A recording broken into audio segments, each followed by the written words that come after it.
নমস্কার, কেমন আছেন বন্ধুরা? সমৃদ্ধির খুলসুটি ঘরকন্যার আরেকটি ছোট্ট ব্লগে সবাইকে স্বাগত জানাই। আজ সকালবেলায় রুমে চলে এসেছি, আর রুমে এসে দেখো কাপড় জামা সব কিছু গোছাতে শুরু করে দিয়েছি। হ্যাঁ, সকাল সকাল আজ রুমে কেন চলে এসেছি সেটাই বলবো। তো চলো আজ ঘরের বেডশিটটা চেঞ্জ করে ফেলি।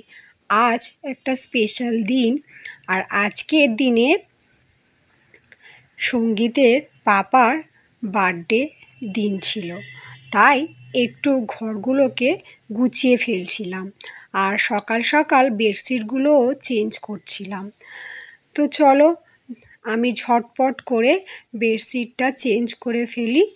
আর সঙ্গীতের পাপার যে আজ বার্থডে, তাই আজকের একটু রান্না বান্না করব স্পেশাল, আর সাথে বাড়িতে কিছু গেস্ট আসবে সেই জন্যও করব। তো চলো বিছানাটা এই দেখো টান টান করে নিয়েছি, পরিষ্কার পরিচ্ছন্ন সকাল সকাল করে নিয়েই আমি এবার রান্নাঘরের দিকে যাব। তো সব রুমের বিছানাগুলো এভাবেই একে একে আমি সাজিয়ে ফেললাম সকাল সকাল। আর সঙ্গীতের পাপা না ক্যামেরার সামনে আসতেই চায় না, ওকে কি নিয়ে আসবো বলুন তো বন্ধুরা। তো চলো এরপর আমি রান্নাঘরে ঢুকলাম, ঢুকে আজ আমি দেখাবো কি কি বানিয়েছি। দেখো এই সব রেসিপি আমি নিজের হাতে বানিয়েছি। হ্যাঁ, চাটনিটা দেখো, এখন তো গরম, তো আম কিনে নিয়ে আসতে ভুলে গেছিলো সঙ্গীতের পাপা, সেই জন্য টমেটো আর তেঁতুল আর কাজু কিশমিশ দিয়ে আমি চাটনিটাকে লাল লাল করে বানিয়ে ফেলেছি। তো গরমকালে চাটনি না হলে ভালো লাগে না।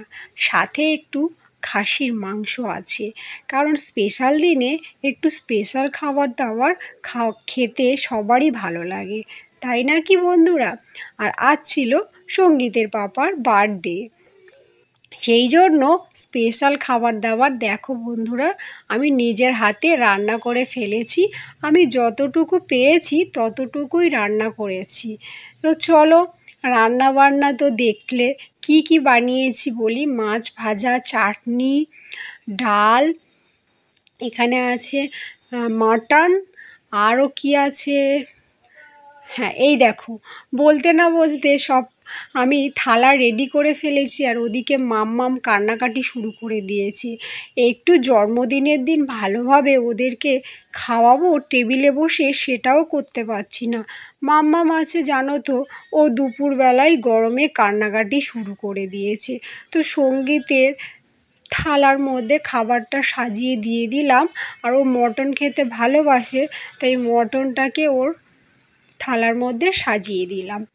এই দেখো এইগুলো হচ্ছে বার্থডের দিনে রান্নাবান্না সারলাম। আর তারপরে দেখো সঙ্গীতের পাপা, ও তো সামনে আসতেই চায় না, বাচ্চাদেরকে একটু আনন্দ দেওয়ার জন্য দেখো বাবলস কিনে নিয়ে এসে ওদেরকে বাবলস দিয়ে খুশিতে ভরিয়ে দিচ্ছে। ওর বার্থডেতে ও ছেলে মেয়েদের সাথে একটু মজা ফানি এইসব করতেই ভালোবাসে। তো বন্ধুরা দেখলে তো সঙ্গীতের পাপা সামনেই আসতে চায় না, আর ওকে কি উইশ করব।